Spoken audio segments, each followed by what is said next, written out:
Okay, so we've just finished the afternoon session of the Spycops Inquiry, day 11 of Tranche 2, Phase 1.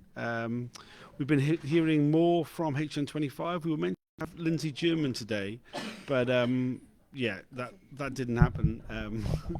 That didn't happen. I'm joined with Eveline Lubbers from the Undercover Research Group and also with Alison from Police Spies Out of Lives, who's off screen because she's got a restriction order on her identity. So say hello, Alison. Hello. Hello. Okay, so there was quite a lot of stuff this afternoon. This morning we were kind of like, yeah, you know, HN25 wasn't a particularly interesting witness. But this afternoon I think we found out a lot more of interest, and some of the things he said were a lot more notable than we were expecting. What were your thoughts on it, Evelyn? It was quite incredible. He pushed some colleagues under the bus, basically, and he was very much like sort of dismissive about sexism and misogyny and such words after a long day. And he was like, yeah, in his, well, he certainly hasn't told everything that he knows, but No, Shirley's right. I got to go back and apologise to my wife for coming back on Thursday. Oh, fair play. we all have problems here. Yeah. Sorry. So John Missing is just chatting to us there. Oh yeah, so Lindsay will be in on Thursday, which so John has to tell his wife about in order to be able to come along. Sorry, I lost it. Yeah. I mean, there was a lot of things that he didn't tell us, but there was a whole bunch of stuff that he did. Yeah. Well, HN25 kept saying that he didn't know anything about relationships, but for the one with John Dines. He was good friends with John Dines and with Bob Lambert, who did not have only a relationship with someone he had a child with and was present at the delivery.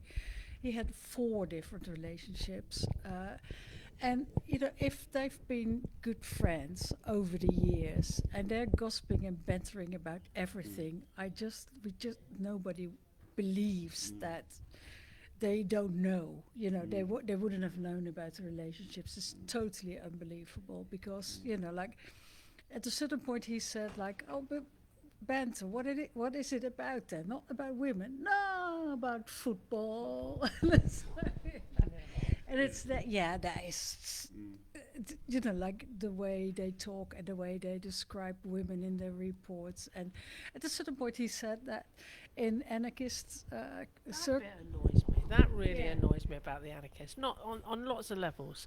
The implicate A, that all anarchists live in squats. Not true.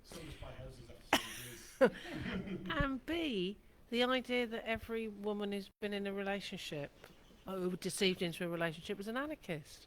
That was the in a squat. Like, what's the rubbish?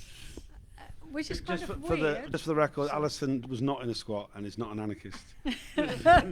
And also, at a certain point, he said that he assumed that, well, there wasn't an issue with the relationship because with the relation, 25% of the women, of anarchist women, were lesbians.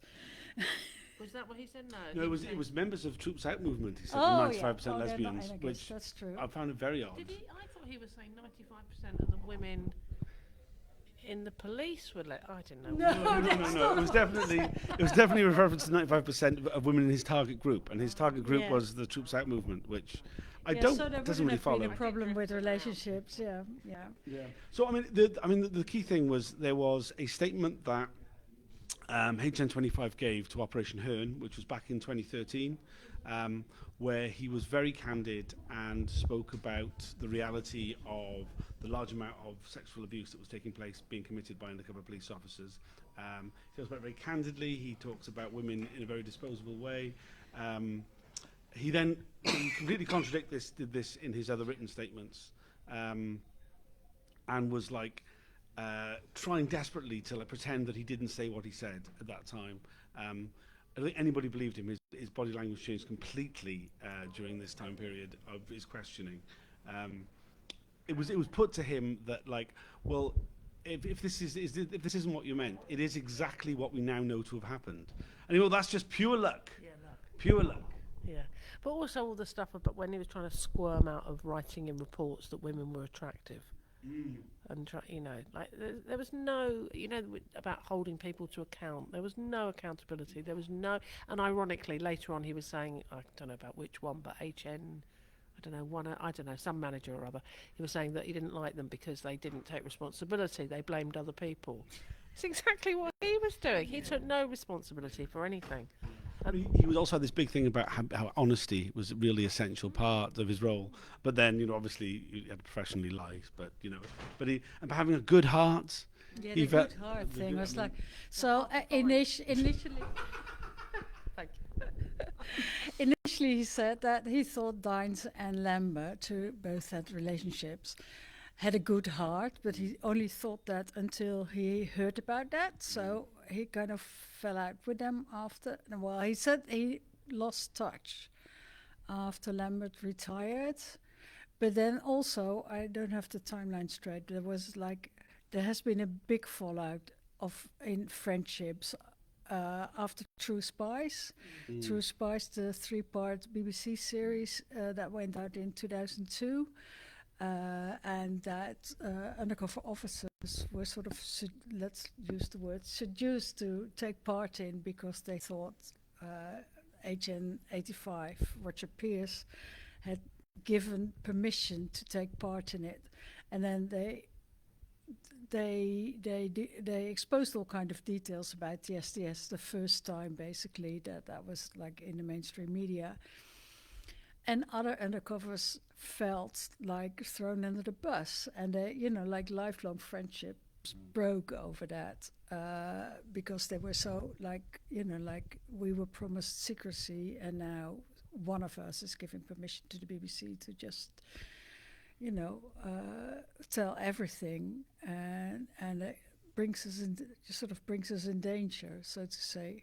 So loads of friendships have really, and I think Lambert retired at about the same time, so loads happened around that time. Can we talk about the league table? Yes, the league tables.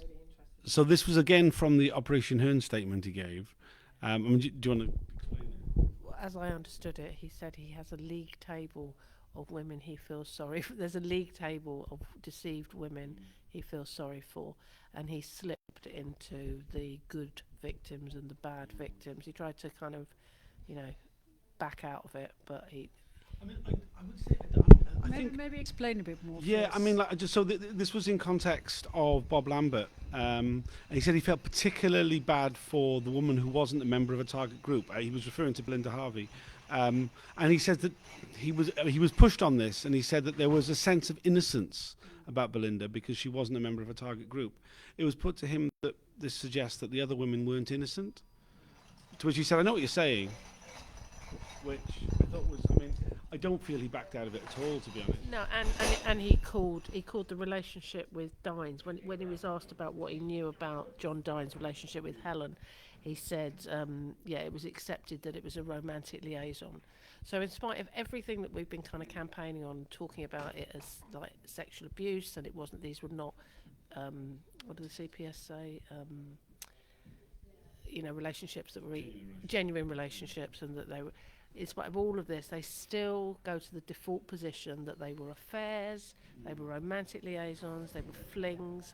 They still don't understand.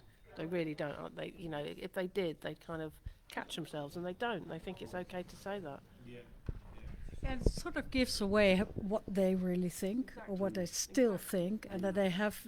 None of them has expressed any sort of acknowledgement or sort of reflection on what they've done, and how maybe their thoughts about it have changed. It's just like you didn't do a good job if you had a relationship. Yeah, that's like pragmatism. That's what they also talked about. They talked about what was the reaction when people found out about John Dines? Well, it was pragmatic. It was really about his safety. There's nothing about like duty of care. There's nothing about safeguarding of members of the public. There's nothing about protecting women's rights. None of it. They're totally unaware of all of it. I think that was my favourite bit, where he talked about how that he heard from John Dines on the phone, and that John Dines was upset and worried and needed support because he was being followed around the world by Helen Steele. Shame. I don't know, like yesterday, the last day in the hearings, we heard that one friendship, I think it was Agent, it was Malcolm Shearing, who said that he fell out with John Dines after True Spies because he got John Dines' wife on the phone hysterically about the fact that the STS was sort of exposed now. Yeah, because he exposed them for the Lucasade plot. He admitted they knew that they had an agent in the Lucasade plot, and that, of course, exposed Dines. Right. So we've just joined there by Donald O'Driscoll. We are in the middle of the centre of where the hearings are taking place, with lots of people walking past. That's why earlier on Sir John Mitting decided to join the broadcast. I've But got one other question, which I know is not true, but it made me giggle a little bit. Well, we've wondered why they called HN numbers. yeah. And why we don't really know, do we? Is it her? It's her, but it's also it is her nominal, yeah. But it's also to think somebody realised it also sounds a bit like agent. So every time you say HN19, Agent 19, HN40. Yeah, as far as theories go, I'm not entirely sold on that one. I've got to be honest. There was something There was something really horrible. I mean, there's lots of really horrible things, but there was something particularly horrible when they were talking about John Dines and his competitiveness and the fact that he was in a relationship with Helen Steele and like how central she was to what he was spying on, that she was a target. There was a lot of the comments about her that were mentioned by other officers that suggested something really quite dark about John Dines and the way that he operated, which I really made me feel incredibly uncomfortable. I mean, like, there's so many uncomfortable things, but that was a really uncomfortable one. Yeah. There was lots of other things. Anything else anybody wants to add? I want to go home now. Yeah, fair play. Anything to add? Don't anything to add? No. Okay, we've got another big long day tomorrow. Lindsay German didn't give evidence. She's on Thursdays now, so it's now a 4-day week. It's hard life. Thanks for joining us. I'll be doing the Twitter Spaces later on this evening, just recapping the day generally. If anybody wants to join that, please join in on Twitter. Follow my account. Yeah, thanks for joining. See you all again tomorrow.